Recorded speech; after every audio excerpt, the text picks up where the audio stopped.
Hi, I'm Faye. And I'm Tracy. And welcome to More Better with Tracy and Faye. More better. More better. More better. With Tracy and Faye. I hear that from internal comms departments. We don't do small c, we do big C. And we hear that, and I hear that. So I hear that. Oh, so my I hear God. that from, IT or HR, people who are trying to communicate something or have something. Doesn't that sound like as a communications Maybe department? we were there. Hey, you know what? But I never believed in that. You know that. So I never what is it? ever believed in that. So if that's now you're fired up. I am fired up. Good. Because, Okay. man, I dislike this. So in my ideal world, if I worked for a big organization that was not a communication organization, but that they had a company that's got lots of business lines and, lots of people in each of those business lines, there are some shared shared communications that have to happen, like HR, et cetera. But there's also a lot of individual stuff that goes on within those business lines. In my ideal world, there would be a central communications department, and there would be one person from that department that is supporting all of those different business lines. And what that enables is communication expertise on the ground for anything that is happening within that line of business or function. But because they're part of a central communications team, we can make sure that there is alignment on messaging and strategy, how channels are being used, the goals that we have, et cetera. Let's say there's a big corporate covers everybody kind of thing. And then you can have those individual communicators do that work with those different functions or business lines.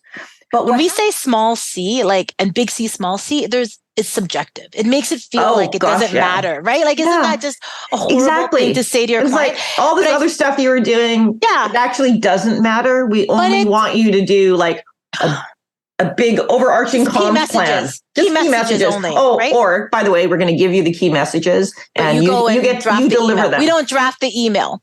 Yeah. And you know what? I would argue that where the real work, and we talked earlier about connecting people and human connection. Yeah. That's where it happens. And I think to me, that's more, I was about to say more important. It's not. It's a different importance. It's as important. No, it's as important, or it's different. It's for different reasons. Yeah. Yeah. But I feel now I'm getting all fired up, but I feel like it's, so that email from the leader communicating something difficult, a change, or something even that's good, right? Mm-hmm. That matters to the employee receiving that email. Right? But if we say as communicators, as internal communicators, we don't do that. Here's some key messages, go forth and communicate. Yeah. But, wait a minute, what you wrote was, hey, you know what? That didn't hit the mark. Well, of course it didn't, because we didn't help them. We didn't give them, we didn't help them with the tools or skills or whatever, right? That matters. And I find that the work that I've been doing with other companies, I was going to say small stuff. It's not. I don't know why I keep defaulting to that. But that stuff matters. And that's what they're asking for help in. And I am more than happy to do that in addition to key messages, comms plan, whatever, change, whatever that is, right? I remember back when I was with that organization and I was no longer allowed to do certain things, but I had lots of relationships. So people would just go, hey, Tracy, could you help me with this? I'm like, yeah, send it my way. Because, and we haven't talked about this yet, but I really believe that being a good communicator as a profession is a kind of superpower. Yeah. We do have the ability, the capacity to engage, to sway, to inform, to influence. And that is a superpower. And why not share that more within an organization rather than less? I just don't understand. Well, yeah, I love that. Yeah. Why not share that? Why hoard it for yourself, right? Like why, no one wants to have, sometimes I feel people get hesitant about sharing their work with communicators because all they'll get funny. is the ominous red pen, right? Yeah. When I think my approach has been, let's teach them. Like someone's willing and open, like, because I feel like we talk about humans and before, right? Mm-hmm. To share something is like that means vulnerability. Yes. It means being open, and it means open to criticism, possibly, right? Mm-hmm. So to me, like, let's honor that. Like, I love, an email. I don't care whether it's an email, slide deck, whatever. Like, I'm going to honor that you actually shared that with me. So let's work together on it. Right. Like, and if you're open to it, I can show you the process. I can show you here's what I was thinking. Right. I think some of the best learners, like they want to learn that. They want to be better communicators. Right. Because I feel like it impacts so many other aspects of your life.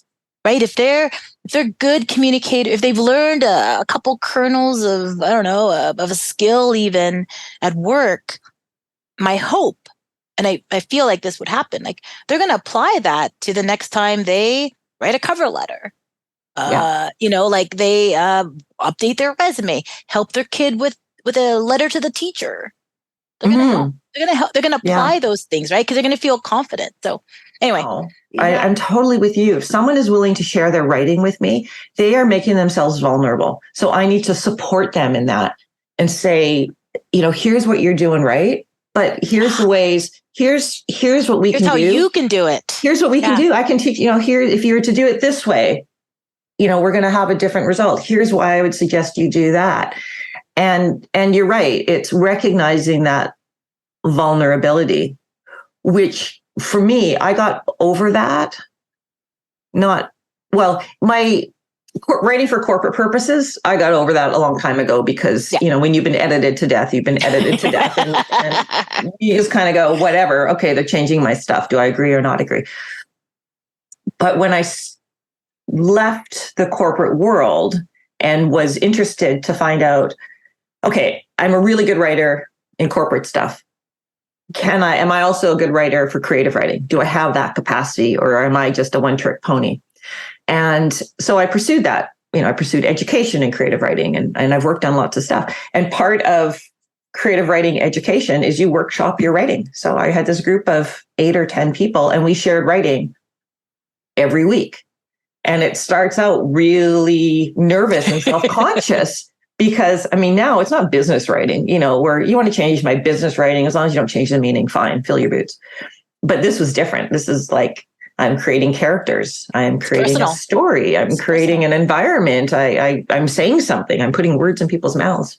And it was nerve-wracking. Ultimately, it was a very safe space. And they do that, to my mentor in that, they create a safe space so that we can give feedback. And you learn how to give feedback with compassion. Yeah, I love that. And so that just makes me more able to do that in other parts of my life, and recognizing how nerve-wracking it can be, as you say, vulnerable. I worked all day on this email, Tracy. Yeah. But I want you to look at it. And then subtext, but I don't want you to change it because I worked all day on it. Right? Or feedback with compassion. I love that. I think even more so right now, whether it's this time, we need that more than ever. Like if someone comes up to you, like if you're a communicator or not, if someone comes up to you and shares something with you, like, man, like just respond with compassion. Mm-hmm. And sometimes that means, in my case, not giving them every single correction I would make. Yeah. Because no one needs that. Nobody needs to send me being perfect. A cover letter and have me just delete the whole thing and say, start again. It's what can I do to help them progress without them feeling overburdened with, all the ways in which I would do it differently. But it's not about me. It's about them. Exactly. It's not about you. Yeah. So just give people enough to progress, not to make it, quote unquote, right in terms of my own opinion. In one of my first contracts here in Calgary, I was brought in by an HR to help with some HR stuff. It was a role, what they called role clarity. So it's basically they were changing jobs, no layoffs, blah, blah, blah. But they had the problem was that, so they brought in a communicator to help because they were getting ready to communicate to these groups that were on, opposite sides of the country. So I get in there, and what I immediately realized, they said that they were just stuck. So they had people, VPs on one side, like West Coast, East Coast, and they were just stuck and they had to get aligned. So it was good for me to listen because I wanted to, I was brought in to just hear what the issues were and how different the teams were. But what was interesting, I do that all the time. I love it. So what I started doing was like just for my own knowledge, I started taking notes. Like I would take meeting notes, right? I would say who was there. I would say what we talked about. And they talked about next, no other next steps. And I would share them. I said, here are the notes, like to validate that I was like, is this right? And all that. And I did that. So I ended up being like the note taker because I hadn't documented it. Every comms person loves being the note taker. And nothing better. So on the surface, it's like, wow, you just like demoted yourself to note taker. How did you do that? That's very like whatever, like it's so low level, right? What was interesting was after that project. So we get through the project, we do the comms. I do the comms plan with them. I understood, like I would have, whatever. It was great. It was fine. Right? What was interesting was that when I finished that contract, the person who brought me in, she was, I don't know if she's head of HR, but she was up there. And she had thanked me for that project. And I said, oh, okay, yeah, well, that's great, whatever. And she said, no, it's because you made us better. Because you took notes and because you, like, as soon as you came in and you just did that simple act of what it did, it brought them together. Like it brought role clarity, but it brought clarity to the group. And they were able to have better conversations. It wasn't just about like, well, you do it this way and I do it that way. And we're not like, oh, we're not aligned. Right. And it was interesting because that's VP level. Right. Yeah. But sometimes you need something as simple as meeting notes and an agenda and discussion notes, like and bring people together, like to make it real and to have the right conversations at the meeting. So we would have better conversations because of these notes. We would say, oh, gee, well, it's because now they could see it. And they would be like, oh, okay, well, I didn't know the West Coast was feeling that way. And gee, that's a different culture back here. In the East Coast, we do it like this, this, and this. Better conversations as opposed to like, we're not like that. Right? Right. Anyway, which goes so I thought exactly to, why you're an excellent communicator, professional communicator, because it's about the people. And it's not about, our policies and procedures on the West Coast are this, and our policies and procedures on the East Coast are this. So now we're going to battle. We're going to have a policy battle or procedure culture battle, whatever that's going to be. And so everybody just stays in their camp. And you created that, you filled that space in between the two camps and said, if we're going to achieve anything, we need to have some common ground here, right? And on the surface, and you at least created the opportunity for that conversation to happen rather than people staying in two camps, which is brilliant. And on the surface, small C, like really, exactly. no, but really, right? Like that's small C, like I'm gonna create meeting notes, right? Like you were just saying, oh yeah, every communicator hates being the note taker, the stenographer. Yeah. I mean, but it's with purpose. Yeah, right? It's exactly. with purpose. It's if they had said, hey, Faye, can you just take the notes for this meeting? Like, and I'm be like, okay, well, do you not have notes for this meeting? Like, whatever, right? Yeah. Or it's a different ask, but going back to our original question, because we're fired up around it, small C, big C. Sometimes it's all about the small C. It's all about the C. It's all about the C.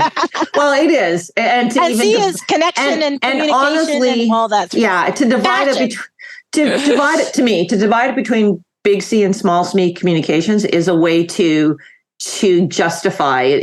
We're going to say that the things that we have decided are big C communications are more important. They're the important things. All the other stuff is not important. And that is, to your point in that story, it's absolutely wrong. I think people say big C, small c to make themselves feel better. I only focus on the most important stuff. I don't do the unimportant stuff, except, as you've said, it's all important. It matters. It all matters. Community, connection, communication, collaboration, all the C words. Let me get another one. Compassion. Oh, yeah, that's a word. Compassion. That was the other C word. That's it. You got me.